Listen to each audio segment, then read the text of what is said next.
which really raises a lot of doubts about what will happen to him and whether it can be somehow analyzed through the notion of free speech and freedom of speech at all. So we'll see, of course. I personally, I was very sad and very worried because for me, Assange was kind of symbol. We have Snowden in Russia. You also can't portray him 100% pro-Russian. He's a whistleblower. Whistleblowers exist. America has a lot of whistleblowers than they support, but when they blow in the wrong side, America sometimes say, well, you know, he's a bad guy. If we respect freedom of speech, then it should be overall respect for the freedom of speech, and there shouldn't be double standards. So we hope that, I personally hope, I can't speak for my government, of course, and I am absolutely sure that my government will make certain remarks in this regard. I hope that he will be treated with due respect to his personal rights and with respect to his convictions. Thank you. Okay, Al-Mayadeen or Al-Mayadeen? Thank you, Mr. Ambassador. Nizar Abu of Al-Mayadeen Television in Lebanon. Mr. Pence said yesterday that Venezuela is a failed state, and it constitutes a threat to international peace and security. Also, he mentioned that many terrorists from Hezbollah, from Revolutionary Guards of Iran, as he said, are coming to Venezuela. Do you share that view, or what is your response to that? Also, when you mentioned a package for Venezuela and you will not let Venezuela alone, are you considering a financial package for Venezuela to rescue the depreciation of the value of their currency or something like that? Well, from the second question, I don't have in mind anything specific and concrete. We have exchanges with them. We have bilateral channels to discuss such issues. They are in a very bad situation really right now. They are kind of a fortress that is being attacked from a lot of actors, very powerful actors, and they first and foremost need support from the people who really share the understanding that international law should prevail. That's what we're rendering right now. We send them specialists that could help them in very practical issues to reestablish normal life. As for the rogue state, well, I don't know the criteria, frankly speaking. Is there such a notion in the international law, a rogue state? Or failed state. Okay, failed state. I don't know what is failed state. I saw a lot of images from Venezuela, a lot of coverage that is not shown and printed in mainstream video, in mainstream media. They are very contradictory to what the Americans try to present about the situation there and about the support of or lack of support to current authorities. So the picture is far from being the one that Americans want to present. Yes, they want to create an impression with everybody that Venezuela is a failed state, that it can't take care of their citizens. But well, if you act against this country as they are acting right now, of course it will be more and more difficult for it to take care of its citizens, because this is a blockade. These are sanctions, very strict sanctions. As my ambassador yesterday formulated in the Security Council, America, with one hand, is holding Venezuela by the throat, strangling it. With the other hand, it's pickpocketing Venezuela, and at the same time, it's crying that Venezuela can't take care of its citizens. It's a very difficult situation for any countries. For any country, can you imagine a country that would easily cope with the loss, with financial loss of such a big sum of money that Venezuela has lost only recently? We know about, if I'm not mistaken, 31.2 billion of dollars that were directly stolen by Americans and by British, regardless of what my British colleague tried to present yesterday in the Security Council. The Bank of England played a very important role in this regard. So they stole this money, and the total losses amount to hundreds of billions of dollars.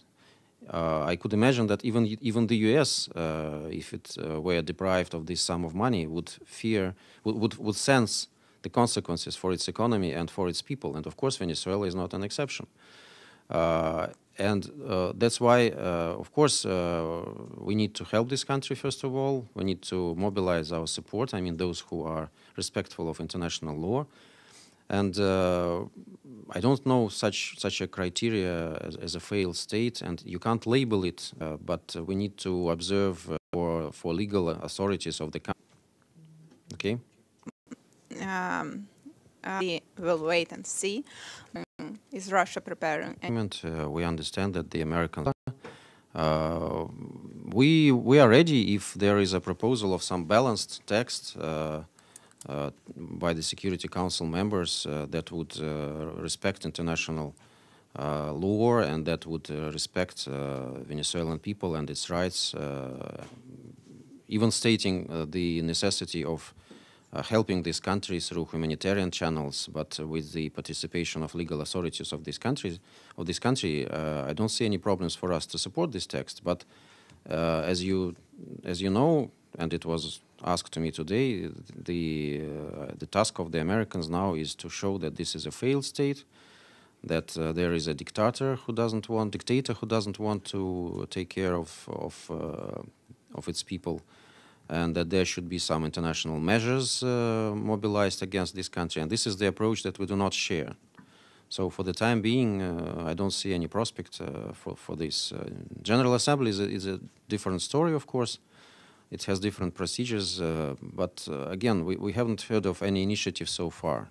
So let's understand what the Americans are planning to do, if they do anything. I don't know. They announced peace plan for Middle East for how long? I don't know. We're still waiting for it. So they have a different sense of time, I think. Okay. Okay, if we can move to another part of the world, Europe. On the issue of Brexit, where the UK, as you know, has received, shall we say, a stay of execution until the day of Halloween, 31st of October, to get itself sorted out. Could you clarify what is the position of Russia on a country like UK leaving the European Union, or do you have any advice or comment to make? We don't have any position. We're not supposed to have any position on Brexit.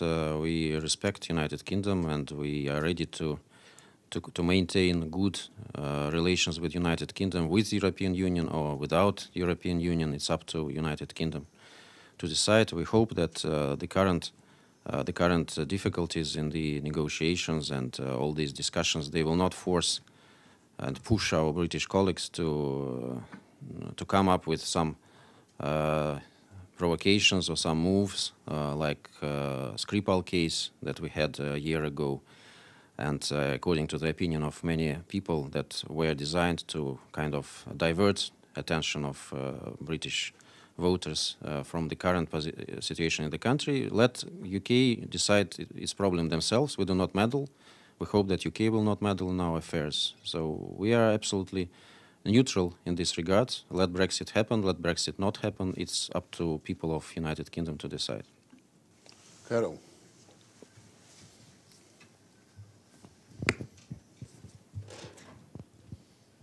Struggling. Ambassador Polanski, I wanted to ask you about Libya. Your government has relations with Haftar, and the Security Council is discussing what to do with this situation in Tripoli. Is Russia speaking to General Haftar in these days about what is going on near Tripoli?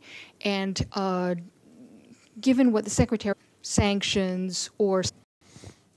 It's very different. Security Council are speaking to which we respect, and different from other international. Again, we are all very much interested. Ability, the whole northern part of Africa feel that, and we voiced it several times in the Security Council, that until the Libyan crisis is resolved, until the African issues, that's why we are very hopeful to normal, and we also hope that the world will. And to understand that the consequence for the whole region. Do you think General Haftar, when you talk about Libya... Libyan parts are supposed to, for me to predict anything very closely. Thank you. You mentioned a specialist. In which area of them, and if there, and question is the fact of the Maduro is finding other financial Russia, the banking system need to purchase their elements. How far would that assistance to have more friends that met last time with the foreign minister? To forget any of your questions, there were quite a lot. Thank you that you stick to Venezuela topic. It's very. I would like to encourage it very much. It's not for us to initiate and to hold a meeting of friends of Venezuela, because we are friends of Venezuela. So of course Venezuela should, if they want, ask us to meet again, and I think that someday it will happen.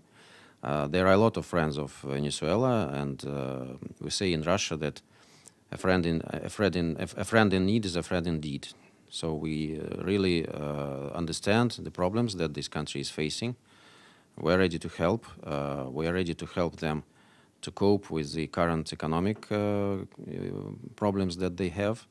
That's why we sent these specialists. As far as I know, I don't know the details, frankly speaking, because we didn't receive any information about this. But as far as I understand, it's about engineers, it's about technical specialists, it's about the guys that would help to maintain the electric system, I don't know, some facilities. I also I read the news, same as you did, about, I think, 3 planes, but I can't confirm this information because we never received anything official and detailed. So maybe our embassy in Caracas has more details, but we don't see it as something extraordinary, frankly speaking. It has been done before, and the only thing that it was put into focus of attention right now is because the Americans view now any step of this kind as something extraordinary. This was planned before. There was no emergency in this situation. It's a routine thing for us to exchange with Venezuela of specialists, and again, I don't see any sensation in this. It's artificial sensation. How far we will go, I don't know. It's, first of all, what worries us here is the situation around Venezuela. So we are absolutely sure that Venezuelans can solve all their problems themselves. They're capable of doing this. They are very talented people. And they shouldn't be. Nobody should meddle into it, and Venezuela should have the same possibilities for development as any other country of the region. Again, it's not polite, it's not just, it's not fair to shout about Venezuela problems and to strangle this country with the other hand at the same time. And we try to highlight this situation. We try to be useful. We try to show that this all is a clear breach of international law. It's a clear interference into internal affairs of another state, and this is really what Venezuelans want very much from international community right now. And they are very thankful to us and to other countries that voice their position, and we understand that the solution of Venezuelan situation is through dialogue, through inclusive dialogue. We know that Venezuelan authorities are ready for such dialogue. We also noted that Mr. Guaido is not ready for such dialogue. Maybe he doesn't have the necessary instructions from Washington. So if he gets instructions, it's up to him and to Venezuelan government to decide. It should be inclusive dialogue. You can't ignore the situation, the fact that there are a lot of supporters of current government in Venezuela. There are some opposing views, which is normal for democracy. And our task as an international community is to help these parties to hold negotiations and to come to a certain solution. And we do not pose any preconditions for this. As Americans do, we think that the dialogue should be waged in Venezuela by Venezuelans with assistance maybe from international community, but it should be Venezuela-driven and Venezuela-made dialogue. That's our position. That's how we help. We think that the political situation now really needs a lot of attention, and we should be very clear, and we should not leave any anything that is that can be interpreted in an ambiguous way. Everything should be clear about what's happening, and this is a good help to Venezuela right now to show that it is not alone, that there are a lot of countries who understand what's happening, who take it by their names, about how difficult it is now to try for this Venezuela unlawful pressure on this country to help the Venezuelans to survive during these times when our American friends are obsessed with this regime change idea. And we hope that the things will come to normal, and there we can speak about in more detail about financial disregard right now. And yesterday we heard should be exploited with full respect and with full dignity, respect of dignity of Venezuelan people and Venezuelan current government. Okay? Maybe a couple of last questions. Yeah. Shona? Hello. I don't know if I need this or not. I had a quick question. I wanted to ask Celia's question about the technical assistance, but you answered that. And we understand that Russia is on the Credentials Committee. Have you received any indication from the U.S. about any procedures to take away the credentials on the issue of North Korea going with requests on easing? For me, for first one, because who are dealing with this as formation. So maybe the situation has changed to know the details, the final details about this. For North Korea, I really don't want to eat the bread of my colleagues, and it would be not very much polite. The situation is complex, and there are a lot of aspects there that you need to take into consideration. So I would encourage you really to pose questions to our experts, okay?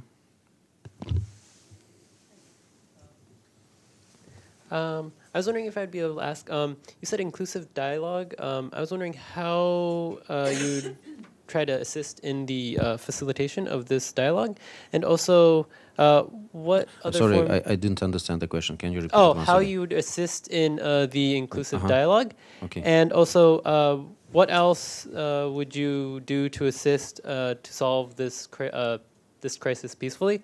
And lastly, what you think of Pence saying that all options are on the table? I don't think it's a new idea from the United States that all options are on the table. It's for them to explain what's on their table. I have red file on my table. That's I'm sure, and there are a lot of documents there about different aspects. What's on the Americans' table, I don't know. You can interpret the situation in hundreds of ways. I think it's a signal from them that they have really all the possibilities in their head. I don't know, some people say it's also about military option, but they never said it directly. So you should better ask American administration what they mean by this. We hope that they will not come to military solution, and I know that the countries of the region, even those who are not very much supportive of current authorities of Venezuela, are absolutely afraid region. How can intermediate mechanisms? We have Montevideo mechanism, which we support very much. We think that they have all the chances to succeed. We know that there is also a contact group. We know that there are initiatives by European Union, but well, we are ready to participate in any efforts to work with whoever to solve this issue. We think that there should be no preconditions, because if you kind of burn bridges, recognizing one part and saying that the others are murderers and I don't know who else, it would be very difficult for you to act as a mediator in such negotiations. So, as you might have noticed, Russia has said nothing insulting to Mr. Guaido. He is from National Assembly, and National Assembly is part of Venezuelan society. We were very much worried by the way he proclaimed himself president. Of course, it doesn't give him a lot of credit, but we never excluded him. We say that it's up to Venezuelans to decide who will be part of the solution for our task, and not the starting points of our role. Hold on it with some actions. No more questions, as far as I understand.